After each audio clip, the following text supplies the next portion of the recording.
Wilson Morales from Black Film TV. What did you want to do with the role outside what the script called for? Did you want to add to it or just kind of just follow the lines? Yeah, what do you think about that? I mean, I think what I really wanted to make sure with Yvonne is that I feel like that story, that love story, is kind of the heart of the movie.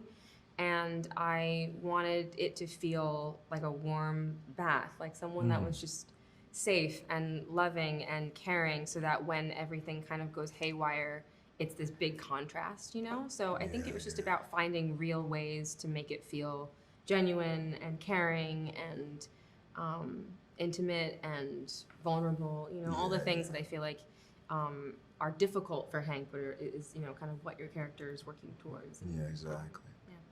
Yeah, that was, when everything happens so fast, you want to be able to fit what feels like an entire life into these scenes. Yeah. So for us, having moments that feel like they're a real couple and to also understand where they are in their relationship. Exactly. And so, because that was the other thing, is it's not like this is, they've been together for years and They're kind of half together and they're yeah, kind of they're inching like towards just getting to something. that place, you know, Yeah. so they're figuring all that out. Yeah. Having said that, what did you guys do to establish chemistry so that we, the audience, can see, based on the character's background, that they're a couple? We went to Coney Island. We did go to Coney Island. Yeah, we played air hockey. We did play air hockey. We did the bumper cars. We went to go see movies. Yeah, we went to go see see a Blowout. movie. We went to go see a movie. We hung out a lot. Yeah. And talked about the characters a yeah, lot. backstory, dynamics. Yeah, Yeah. did our homework. Are you more of a sports player like the character or a bartender? I'm kind of neither. I mean, let's see, what am I? Are you a sports guy? You watch sports? Nah, not really. Not one sport? No, I mean, One sport? You almost got out of your chair. you know what? I watched a lot of basketball this year. Okay. I watched that. And I watched that. I watched that. and I grew up watching the UFC from UFC 1. So I watched Hoist Gracie in UFC 1. I mean, my dad was big into that. My dad was never a sports guy as far as like team sports go. So, but I grew up in Anaheim, so we had the Anaheim Angels. I went to some games with my mom. We went to Dodgers games when I moved to LA. Sports guy. But yeah, it was more like boxing and MMA that I watched. How about yourself? I know actors always like to say, oh, I'm always working and so forth. I don't have time for anything else, but there's got to be a sport that you follow. Yeah, I don't follow sports, but that's just like, I'm like a weird artist kid. Like I don't like watch, I don't understand them. Yeah. I don't understand sports. We'll leave that at that. Sorry. Each of you have done a share amount of projects, but is there anything you got from Darren's direction that helps you out skill set wise moving forward to whatever project you may do next? Oh, that's a good question. I'll tell you, Darren has a faith in the process in a way to where he didn't seem like he was carrying a lot of anxiety with him. I thought that was very interesting, and I think a lot of that comes with experience. But he would go like, "We're gonna figure it out. It's gonna be fine." Yeah. You know, because I tend to like, I'll just work every hour of the day, and he had this faith in the process. He's relaxed. Yeah, He knows what he's doing. And at the end of the day, you know, we're always, you know, there's a lot of competition of what's in theaters, what's streaming, what's coming on TV, what's going to get an audience to see this movie. I mean, I think that people are really hungry for original films.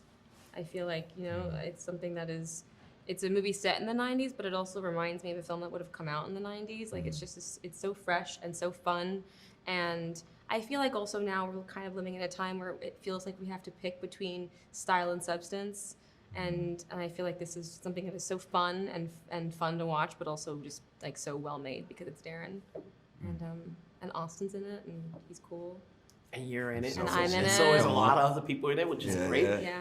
Congrats on the Thank roles. you. Congrats on the film. Thank I'm sure you. we'll talk next time. Thank you Take so care. much, Take care. man. Wilson Morales from Black Film TV.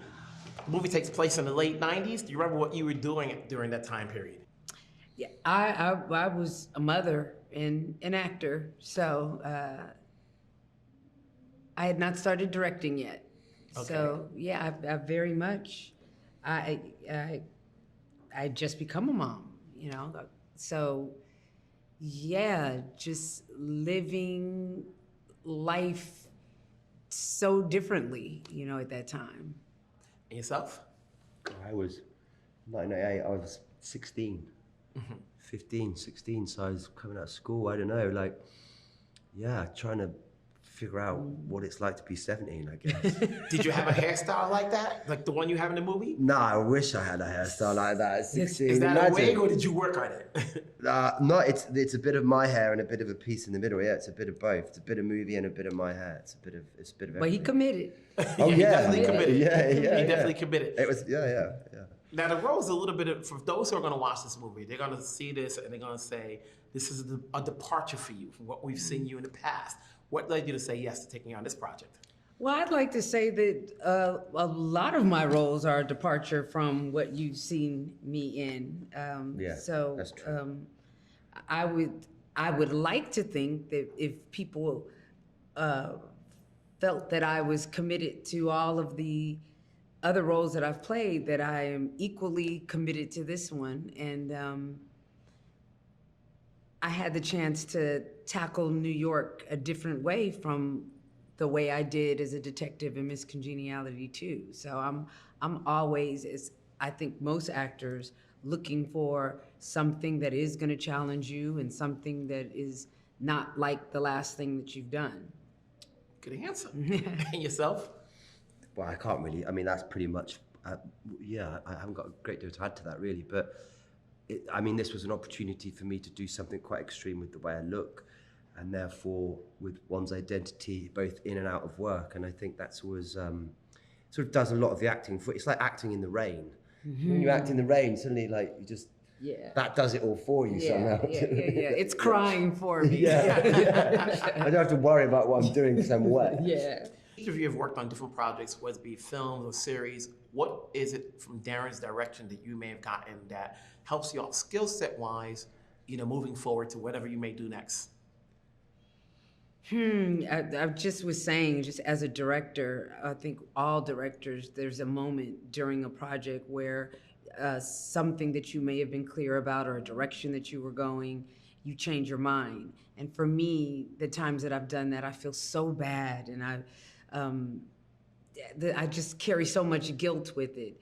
Where Darren is moving on, let's go.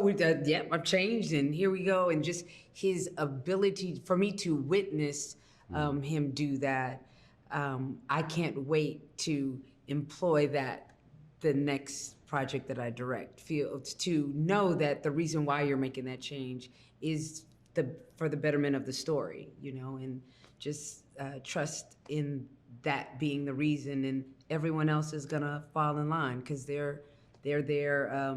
You're steering the ship. Matt? Well, I think he sets a really high bar. He sets a really sort of diligent and hard-working tone on the set, but also he's got great clarity of thought. I mean, he's one of the best directors I've ever worked with, hands down. I loved watching him work technically, but I also thought he had great latitude and sort of authority over the story and what was required in each moment. And I'll take it. It was a wonderful experience for me. Absolutely. Congrats on your roles. Congrats on the film. I'm sure I'll talk to you down the road on your next projects. We'll talk later. Thank you so much. Thank you. Wilson Morales from Black Film and TV. What more did you want to add in that's different from the book? Oh, wow. I mean, there's a lot of differences because I guess the book was written in 1998. I first read it 18 years ago and was super psyched by the energy of it, the excitement. Time went by, lots of different types of movies were around, different characters used up in different space, and we were just constantly just trying to invent and make it as contemporary as we could now, but still relate it back to 1998. I said to somebody, I saw this movie and it's dark, and they said, well, that's Darren's wheelhouse. He doesn't do anything pleasant. How dark did you want to go with this film? Well, it's funny because it's weird that we're getting that because it's actually in many ways the lightest thing I've ever done. There's a lot of humor in it, and but I kind of wanted to make a great crime film, and so but with a lot of humor and a lot of fun, and that's kind of what we're going for. there's a lot of surprises that the audience will see, whether it be from the plot twist, whether it be from the casting. You know, as you was putting this together, did that come into mind, you know, knowing the surprises that there was installed, whether it be from the plot twist and the casting?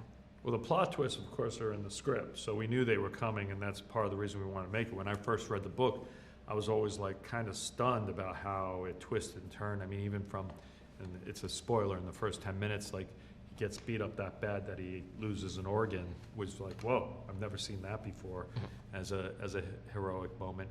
And then the casting thing was like, look, we just had fun. I just went after the best actors possible, and was lucky they wanted to work with me, and then had a great collaboration, and they were able to bring a lot of their own selves and their own fun to it. As you mentioned earlier, the movie's taking place in 1998. Obviously, is that considered a period piece, because we're talking over two decades now. You know, how much did you and your script supervisor work to make sure that when we're watching things around, we're like, was that there in 1998? Oh, I mean, there's endless things. I mean, only in post did we catch that there's a big scene with a lot of Mets fans, but a lot of the Mets jerseys had a more modern logo, and we had to go in and digitally fix it. Luckily, you could do that with digital effects now. But yeah, we were really careful to try to make it a cohesive 1998. I don't think, you know, I don't want to put the challenge out there to fans, but we're pretty lock safe. I mean, we went as far as like removing certain buildings and even like in Coney Island, we took out certain rides and added old rides that weren't there. So we went deep. There's a point, no spoilers, but you know, when it's 4 in the morning, I'm like, who's out at 4 in the morning? You know, when you have it in the movie, and it goes 3 a.m. would have been one thing, 4 in the morning in the bar. You're out of your mind. 4 a.m. in 1998, streets were packed always. This is the East Village. 4 a.m. bars closed in New York City. Bars were totally full till 4 a.m. And then you go out to save the rowboats on Avenue B, and you'd be out till 6, 7 a.m. Or even Shelter in Tribeca. Well, Okay. man, you weren't out in the 90s back then. Okay, huh? okay. You know your stuff. It's very different. It's very different now. It's true. New York is not the same. I mean, Veselka's not open 24 hours anymore. Veselka was open 24/7. Everything was 24/7 back then. You know, your films are totally different from the other. What makes you say yes to the projects you want to do? Oh wow, it's hard to tell. That's a really. I wish I understood that, but it's usually like the script gets to a place where I can understand it and get a vibe for it, and starts to come alive in my head, you know, but I don't know what that is. I mean, a lot of these projects take years and years to develop, and then eventually I kind of figure out how to do them, and for different reasons, and they start to come alive. It's a terrible answer, I'm sorry. That's but okay. that's We all could go I got. on, but there's so much Yeah. surprise in the movie that we don't want to talk about. It's a certain talent or Yeah, plots yeah. and so Yeah, forth. yeah. I just want to say, hey, congrats on this. Thank I'm you, looking sir. forward to what the audience says, and we'll Yeah. talk down the road. All right, see you down. Nice to right. meet you.